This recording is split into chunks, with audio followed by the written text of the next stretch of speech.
there's been quite a bit of demand for me to go through and explain this app in more depth and perhaps how you would go about to build this.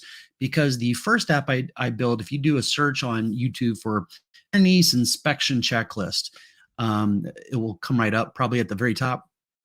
And I stepped each of the screens where, let's say, a customer comes in and needs an inspection done on their vehicle. Let's say some equipment's going to be installed, and that company needs to do a checklist of an inspection checklist to make sure everything works on the car before they do any work on it. Then they install the equipment, in this case for law enforcement vehicles. And then after that's done, they do another inspection checklist to make sure everything still works. And so they wanted to track that. So what we're doing in this particular application, let me go to design view and make the screen bigger so you can see that. Very good. I'm going to go to the data sources here, and you see we have quite a few database table or SharePoint lists. Okay, so customers, we have customers that come in, so we keep track of customers, and I can go in here and click on edit data to actually look at all the different pieces of information I keep track of for customers. So full name, phone number, notes, email address is very basic type of table there. Now I am going to go to site contents to look at all the other tables here. Okay, so we keep track of the customer cars. So there is a relationship there. And looking at over the comments, it looks like we've got Liju. Hopefully I spelled your or pronounced your name right. Thanks for joining me this Saturday morning. So we got customers, their cars. Okay. Now I'm going to skip over these three inspection tables because I'm going to explain that in a bit. An inspection. So a customer brings in their car, and we're going to perform an inspection on that car. Okay. And then we also have staff. So staff are pretty much users that will use the application, and they might have some special privileges on maybe an application administration screen. Okay. And pretty much the meat of the application that people sort of want sort of described more and gone into more depth, okay, are these three tables. Okay, so what we have here, let me just open up some of these screens and show you. And so if you have not watched that inspection checklist sort of demo video, I encourage you to take a look at that because I go into depth, and it's not a long video. It's probably maybe 10-minute video. I'd have to go back and look. It might be like 7 minutes or 15 minutes, but it's not that long as far as in like an hour or something like that. So if you haven't done that, go back and watch that video. So I go through all the screens, okay?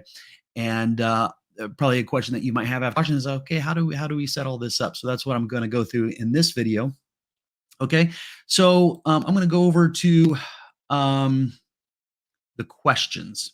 Okay, so if you look at this, here are all the questions. So like the power door locks, do they work or not?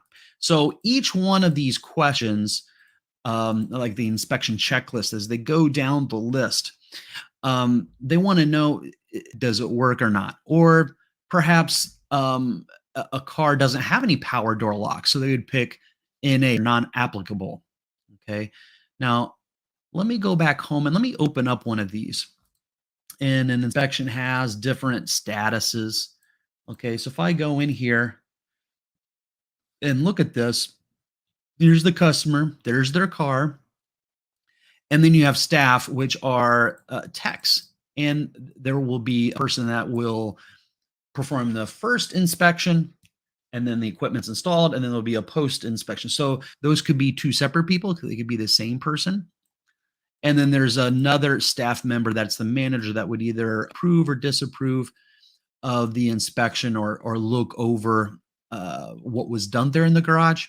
And he would reflect anything that was of concern in the notes there. But as you see here, it says okay, not working, or NA, non-applicable. Okay. Now, all of these questions are separated into categories. Okay, so we got system, lights, emergency equipment.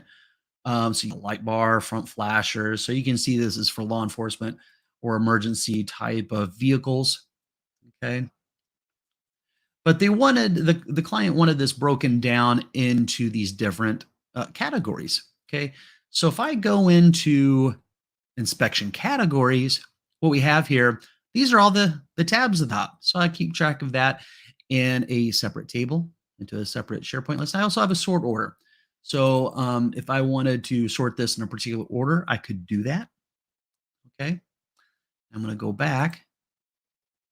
So if you look here, we have questions. These are all the questions. Power door locks, do they work or not? For every single one, does it work or not? Or NA. So these are all the questions. So there's a total of, I'm going down to the very bottom, 70 questions. So between all these tabs, there's 70 checklist points of inspection that needs an answer there. Okay. So we have all that. But if you look here, we've got a category. Okay. And the category is almost like a foreign key to the categories table. Okay. So going back to the application, I'm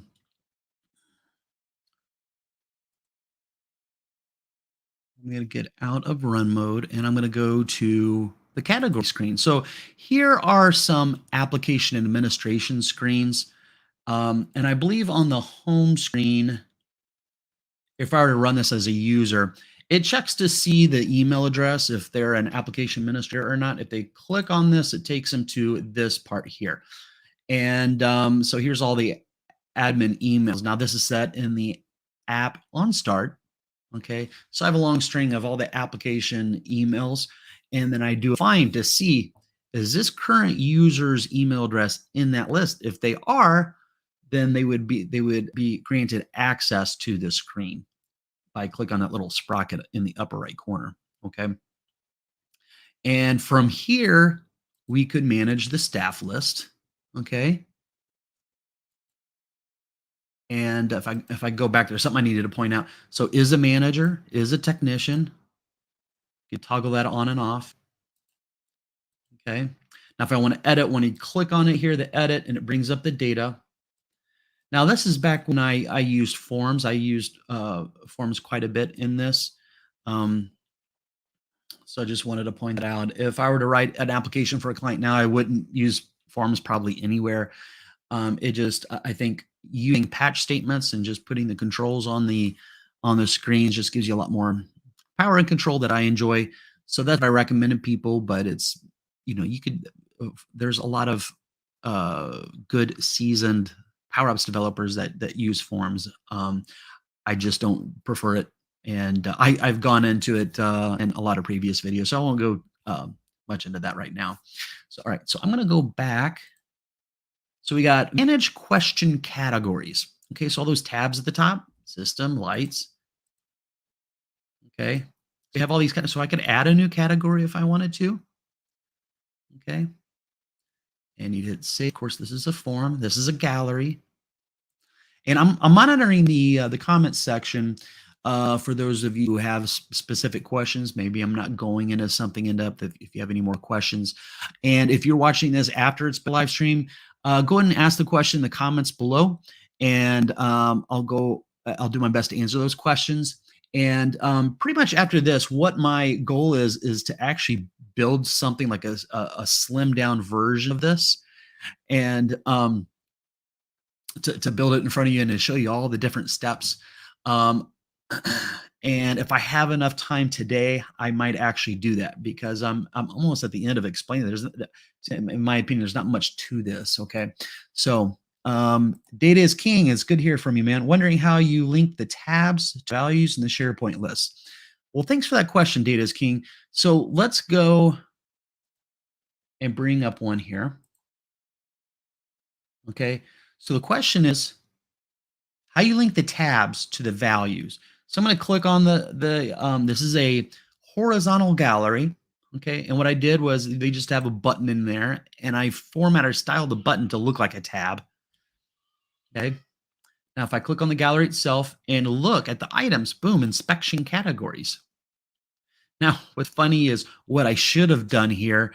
If you do an app, months or years ago, and you revisit that app, you're like, oh my goodness, I made so many mistakes, or I could have done this so much better.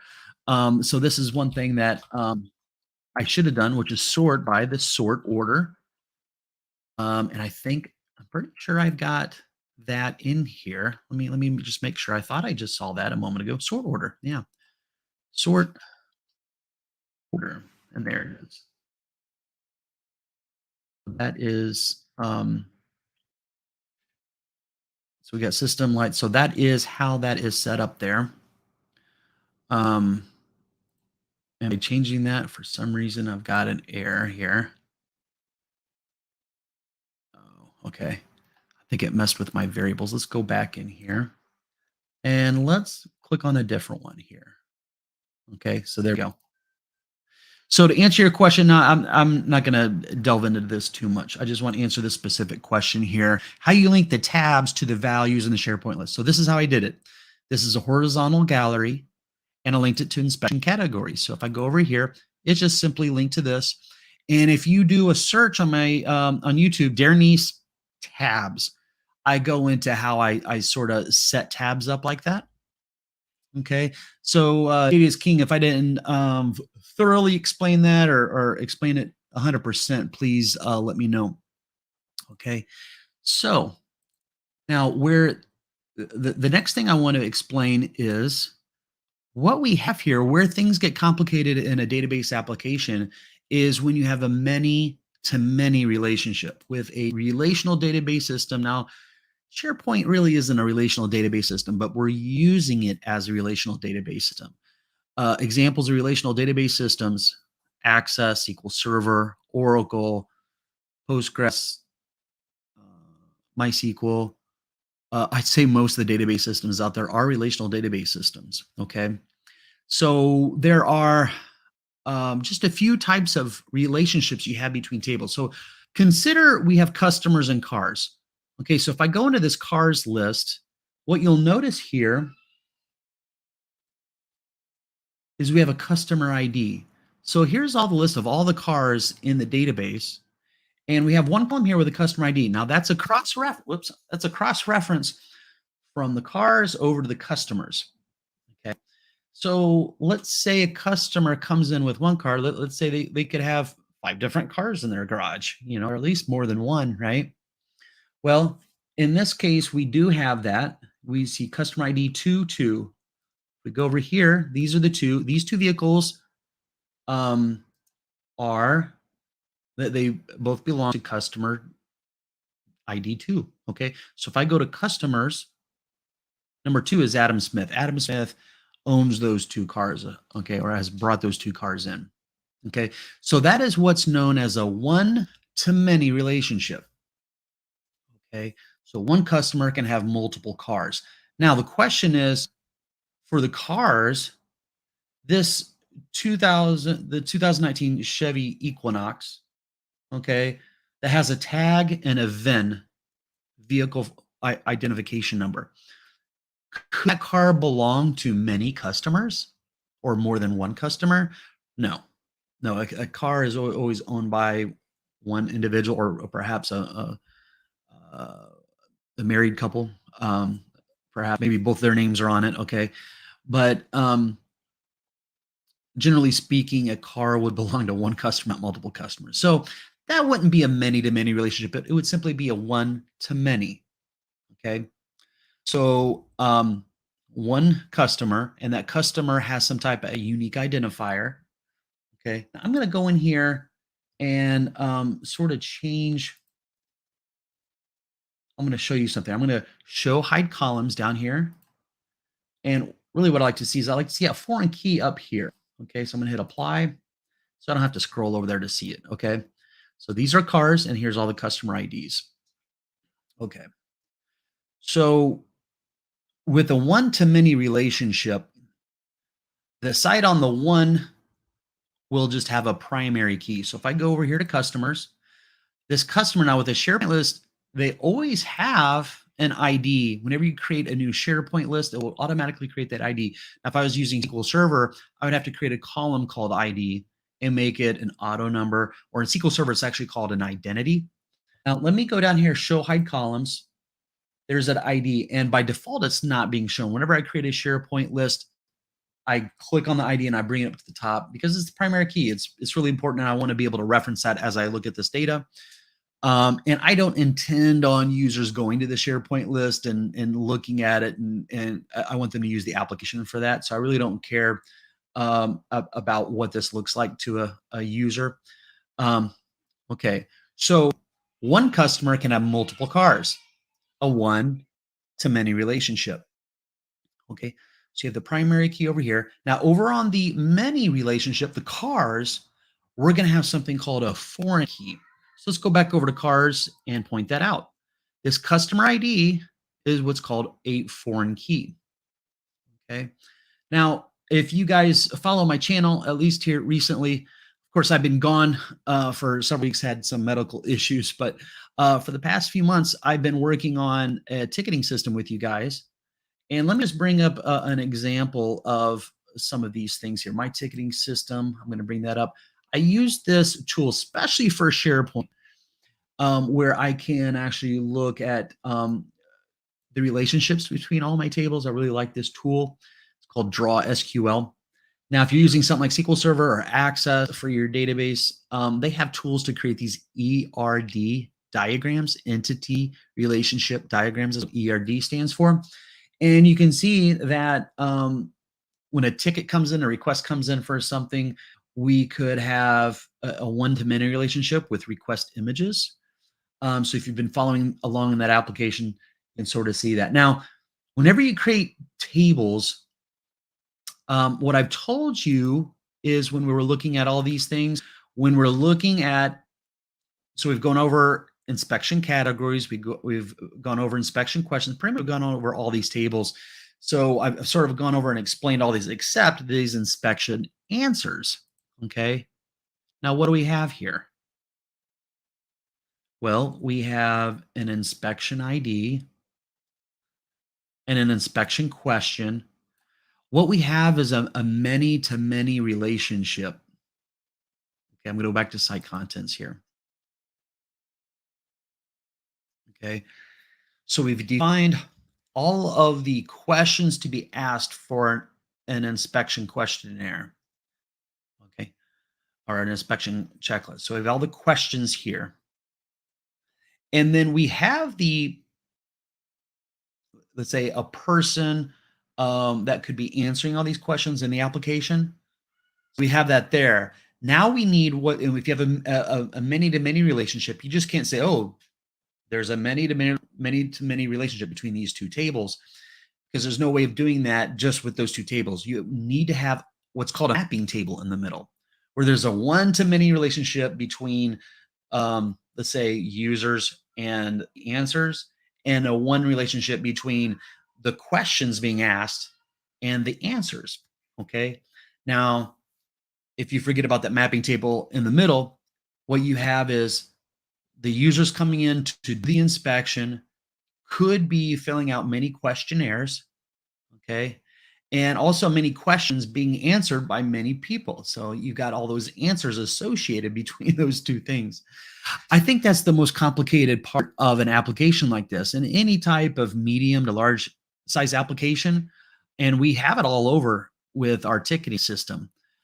That's probably the one of the things that probably fouls people up the most. It's a little confusing unless you sort of take your time to understand the underlying relationships that need to be set up in an application, how you would design those tables. Okay, so let me go in and show you more of these answers. Okay, so I happen to throw in the question text just for convenience there. So we have an inspection ID.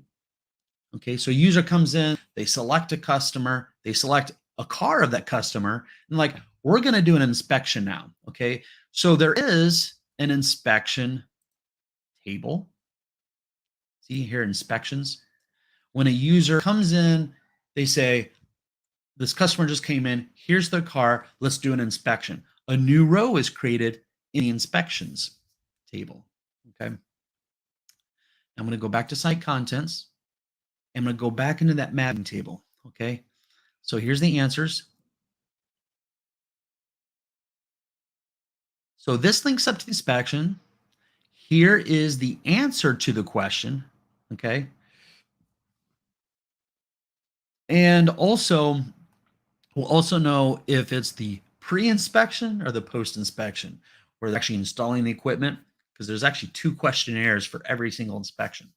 Okay. As I described, law enforcement vehicle comes in, equipment needs to be installed. We're going to do an inspection before and then one after. So that's why we have a pre. In fact, let me go in here and say filter by. You see there's a pre and a post, one of those two values. So I keep track of that there.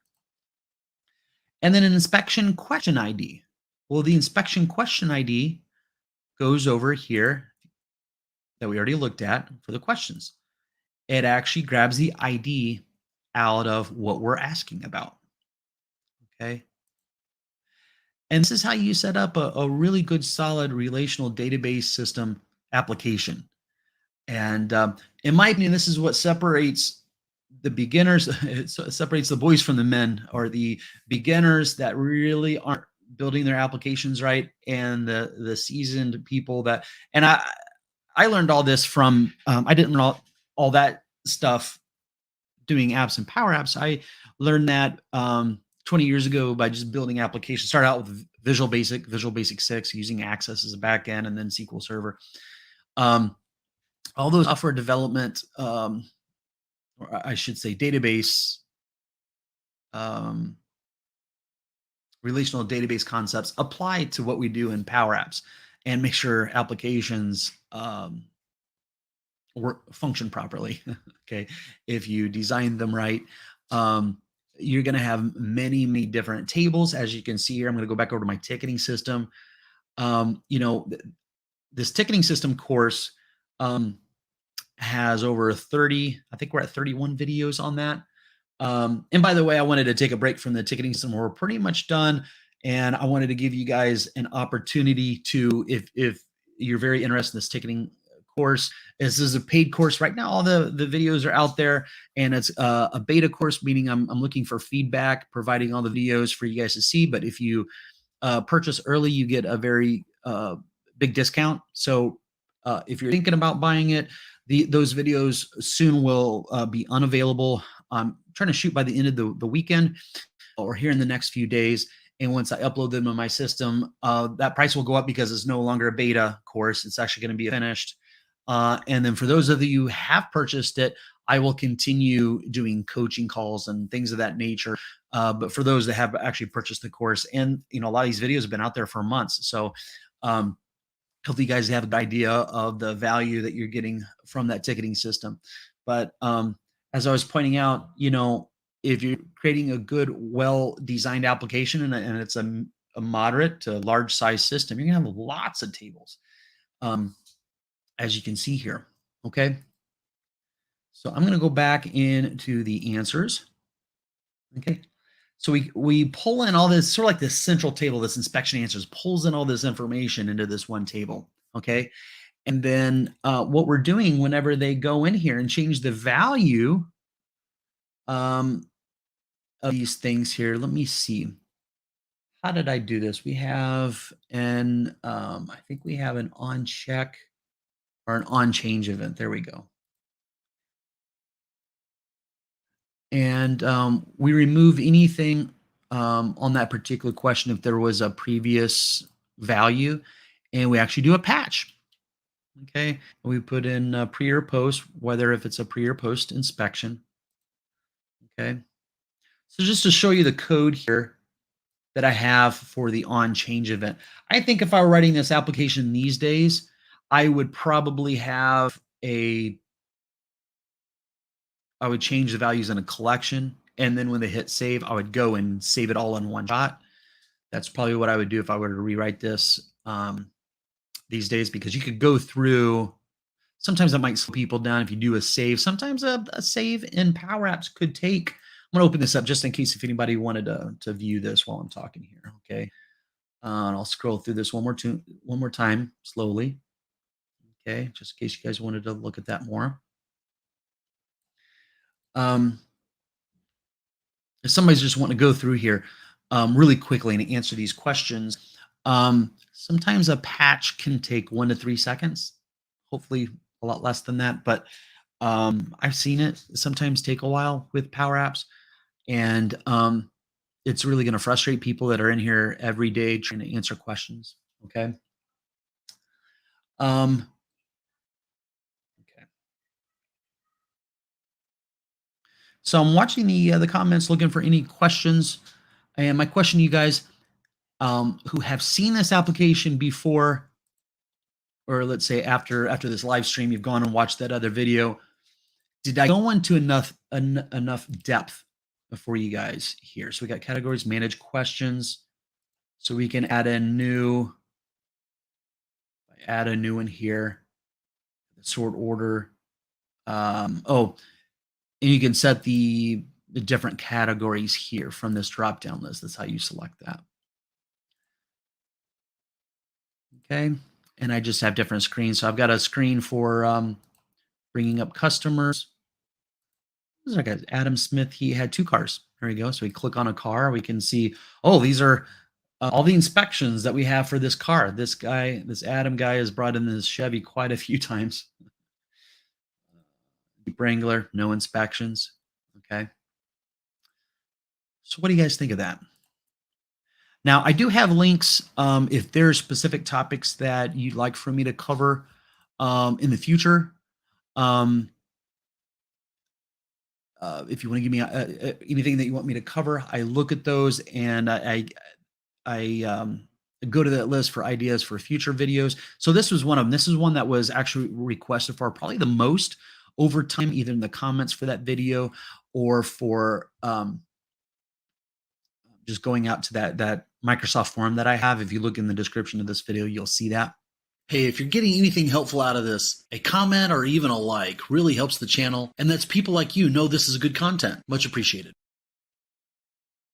Okay, so where I'm thinking I'd like to go from here, from this, and this might be another 30-minute or an hour long video where we'll create a new application, maybe from scratch. I might actually use my application template and actually show you a stripped down version and actually build out what I'm envisioning is that we have, let's say, a users table. Okay, so we'll go in there and type in, we'll have a users table, say John Smith, John Doe, and or let's say a user comes to a screen and they say, I don't see my name on the list. This is my name, John Doe, add, or they already see their name on the list because somebody can come back and do a questionnaire a second time. Okay. So what I'm doing is I'm describing an application. Maybe I could do a video on, okay. I don't want to make this video too long.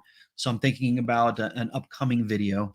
So they go in, they see a list of users they could select from, or they could just enter their name. Now within PowerApps, you have the ability to grab their name, their email address, and their photo. So there could be some slick things that we could do there. So that would be step 1. Step 2 would be, oh, here's the questionnaire. Here's the checklist that or here's a quiz, or here's a test. In this case, it's going to be a checklist, an inspection checklist. Okay. So we'd have a users table, and then we'd have maybe a separate table for the questions.